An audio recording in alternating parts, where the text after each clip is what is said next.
Morning all of you. मेरा नाम अशरीफा हुदा है और मैं आपको आज पढ़ाऊंगी मेन फ्रेम कंप्यूटर के बारे में।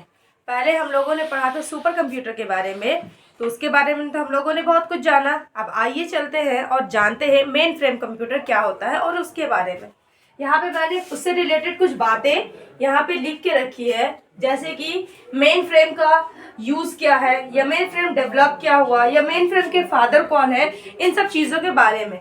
ऐसे तो ये सब चीज़ें बेसिक है, अगर आप उसके बारे में थोड़ा बहुत जानते हो तो वो काफ़ी है। लेकिन क्या है कि यहाँ पे हम लोग सब कुछ बेसिक चीज़ों को पढ़ रहे हैं, तो क्या है कि थोड़ी थोड़ी सारी चीज़ों के बारे में जानना चाहेंगे और थोड़ी थोड़ी सारी चीज़ों के बारे में समझना चाहेंगे। क्योंकि क्या होता है कि अगर हम उन चीज़ों को अच्छे तरीके से समझ लें कि हाँ बेसिक चीज़ें हमें मालूम है, जैसे फादर किसे कौन है, या फिर वो कब डेवलप हुआ है, या वो फर्स्ट टाइम कब डेवलप हुआ है, इनके बारे में सोचा किसने है, तो ये सारी चीज़ें अगर हम जान लेते हैं तो एज अ बेसिक नॉलेज हमारे पास है।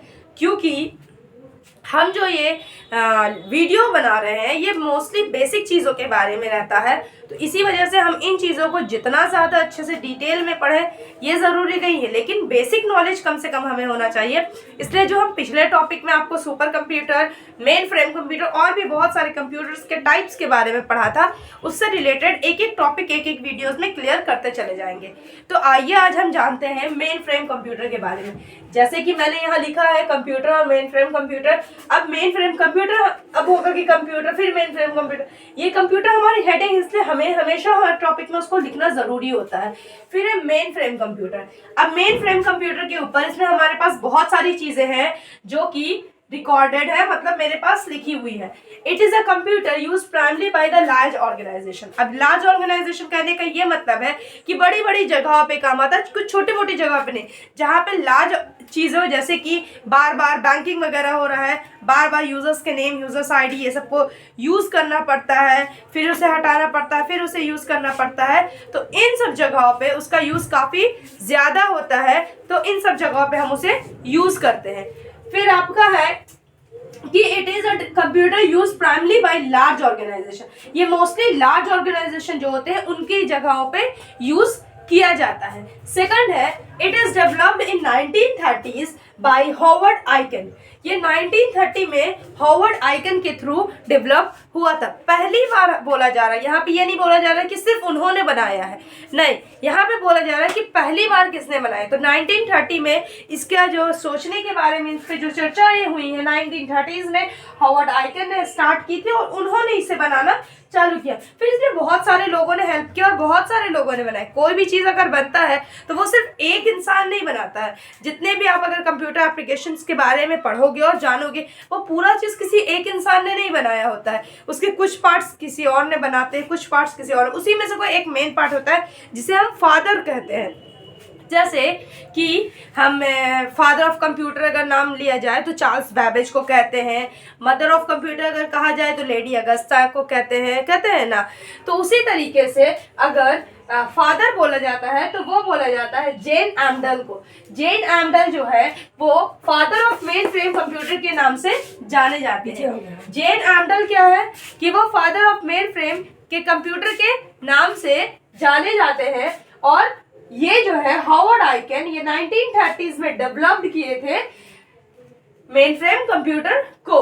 जेन आमडल जो है वो फादर ऑफ, यहाँ नाम देखिए आपका कि लिखा हुआ है, जेन आमडल क्या है, father of main frame computer है, और हॉवर्ड आइकन क्या है, डेवलप्ड किए थे कब, 1930 में।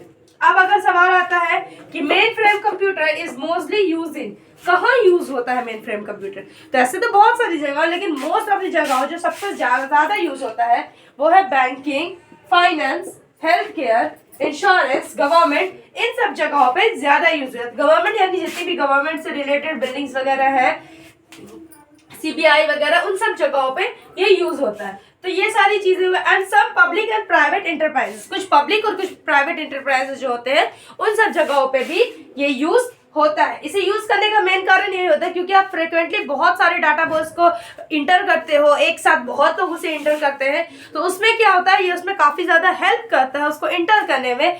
क्या होता है कि जब आपके पास छोटा ये रहेगा तो एक आदमी यूज कर रहा है, देखते हो जब आप कभी कभी साइट वगैरह कोई खोल रहे हो और एक साथ बहुत सारे लोग उस साइट को खोलते हैं तो क्या होता है कि वो साइट ओपन ही नहीं हो रहा, क्योंकि उसमें जो डाटाबेस दिया गया है कि इतने लोगों को वो खोलने का, अब उससे ज़्यादा लोग खोलने लगेंगे तो क्या होता है कि वो ओपन हो ही नहीं पा रहा है। उसी तरीके से क्या होता है कि मेन फ्रेम कंप्यूटर क्या, क्योंकि इसके पास एक टाइम में काफ़ी ज़्यादा ट्रांजैक्शन को ये ले सकता है, इसी वजह से बहुत सारे बैंकिंग, फाइनेंस और हेल्थ केयर वगैरह जगहों पे या फिर इंश्योरेंस और गवर्नमेंट जगहों पे ये यूज़ किया जाता है, ताकि एक साथ काफ़ी ज़्यादा ट्रांजैक्शन हो सके। ट्रांजैक्शन यानी सिर्फ पैसे का ट्रांजैक्शन नहीं यहाँ पे हो रहा, हर तरह के रिकॉर्ड्स वगैरह का ट्रांजैक्शन काफ़ी ज़्यादा आसानी से किया जा सके।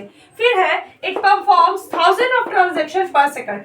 1000 ऑफ ट्रांजैक्शन पर सेकंड यानी एक सेकंड में ये हजारों ट्रांजैक्शन को एक साथ कर सकता है। तो इसका मेन ये क्या हो गया कि ये एक टाइम पे काफ़ी ज़्यादा चीज़ों को कर सकता है। It manage terabytes of information in database. ये एक टाइम में काफ़ी ज़्यादा इंफॉर्मेशन को कैरी कर सकता है। जैसे कि हमारा फ़ोन है तो कितने में 62 GB यानी कि 62 GB हम लोग बोलते हैं गीगाबाइट, कितने में 8 GB, ये हम फ़ोन का नहीं बता रहे, 8 GB गीगाबाइट हो जाता है, कितने में 64 GB।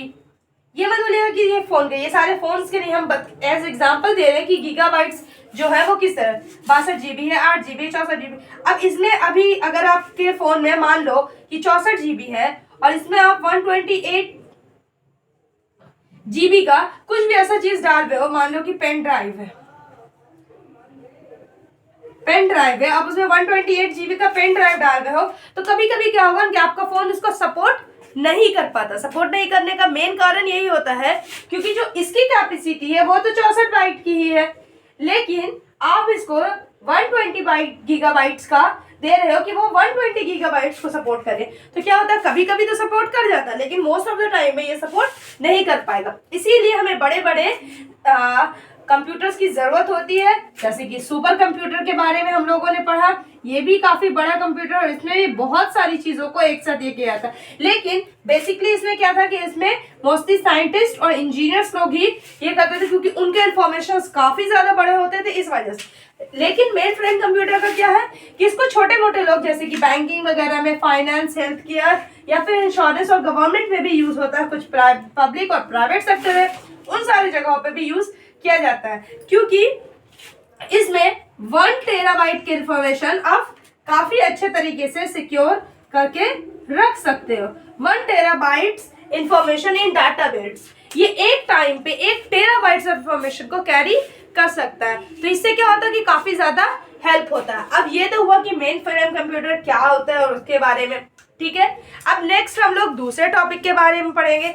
ये टॉपिक हमको लगता है कि आपको क्लियर हो गया होगा और आपको काफ़ी अच्छे तरीके से समझ में भी आया होगा। अब इससे रिलेटेड हम नेक्स्ट टॉपिक पे नहीं बात करेंगे, नेक्स्ट टॉपिक पे हम लोग नेक्स्ट चीज़ों के बारे में बात करेंगे। जैसे कि पहले हम लोग पढ़ा था सुपर कंप्यूटर, अब हम लोग पढ़ा मेन फ्रेम कंप्यूटर, अब नेक्स्ट टॉपिक के बारे में पढ़ेंगे। तब तक के लिए goodbye and take care.